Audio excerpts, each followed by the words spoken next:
And for our international press review, I am joined now by William Hildebrandt. Hello there, William. Morning, Catherine. We're going to start off with more leaks by Edward Snowden. Can there be more information to leak? Well, that's right. It seems like it's a gift that keeps on giving, Edward Snowden. So recently, we've all seen the top stories. His passport, his new Russian passport. The Wall Street Journal's Europe edition posted that on its front page, and they're talking about how this will strain ties between the U.S. and Russia as they were trying to make breakthroughs on important foreign policy issues such as Syria. And this also threatens a September summit in Moscow between U.S. President Barack Obama and his Russian counterpart Vladimir Putin. Now, if we look at The Guardian, they have an exclusive story today, some of the most latest information coming out. The U.S. government has paid at least 115 million euros to the UK spy agency GCHQ over the past 3 years. This funding underlines a close relationship between the two countries' spy agencies and the National Security Agency in the U.S. It's illegal for them to spy on Americans, and they're saying that they might have been leaning on the GCHQ to do some of that reconnaissance work. And the GCHQ even boasted that it had supplied unique contributions to the NSA during its investigation of the American citizen responsible for an attempted car bomb attack in 2010 in Times Square.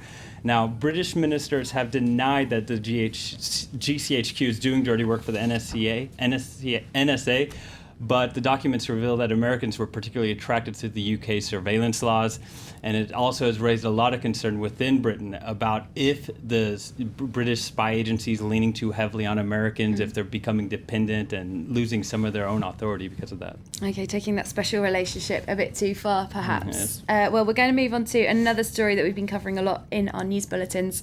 Silvio Berlusconi's sentence being upheld for tax fraud. Plenty of reaction, I imagine, in the Italian press. That's right, and there's a lot of opinions about this. He's such a massive figure in Italy. An editorial from La Stampa says that regardless of what your opinions are about the man or the ruling, accept it and let's try to move on. The piece says that Italians have tended to be prisoners of the past, having their head looking backwards as they miss the present in front of them. It raises the most important question as saying, will our children of today have jobs tomorrow? Is this all just a big distraction, in other words? And so what they're saying is, look, we need to focus on trying to find economic stability, political stability, move forward. Let's forget about our opinions about this.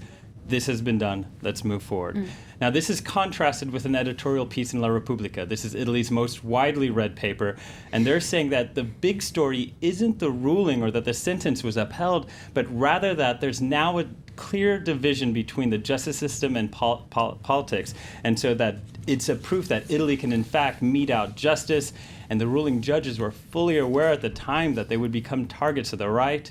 So this is they're hailing it as a victory for Italy's Supreme Court, but it's clear that challenges remain and to see if they can keep this sort of progress going forward. And Silvio Berlusconi certainly doesn't see it that way, does he? No. Well, we're going to head over to South America now. Uruguay poised to become the first nation to create a legal and regulated marijuana market. So I imagine that must be getting plenty of coverage. That's certainly a very big new idea, isn't it? That's right. It's part of President Jose Mujica's plan to find an alternative way to fight the global war on drugs.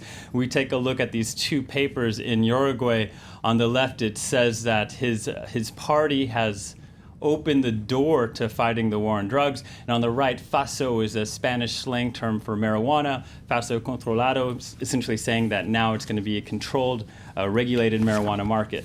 Editorial in The Independent praises Uruguay for being bold and courageous to take these steps to move on in the long march from hysteria to sanity. Uruguay has in effect bowed to common sense, and they say, could more such measures be on the way from other countries? And it points out that leaders in Colombia and Mexico, both countries notorious for their drug trafficking problems, have considered legalization. I've just got a tiny bit of time left for you to tell us what on earth links Kelly Clarkson, the pop singer, and Jane Austen, the very famous author. Well, that's right. Well, last year, the American pop singer bought a ring that was Jane Austen's for £150,000. That's more than 3 times the price. And British authorities are essentially saying this is a national treasure. We don't want it to leave the country. And they're wondering if they can find a British buyer to reimburse Clarkson and keep that ring in Britain. Oh dear, we don't want that ring leaving the country, do we? Thanks very much, William Hildebrandt there, with a look at the international newspapers here on France 24.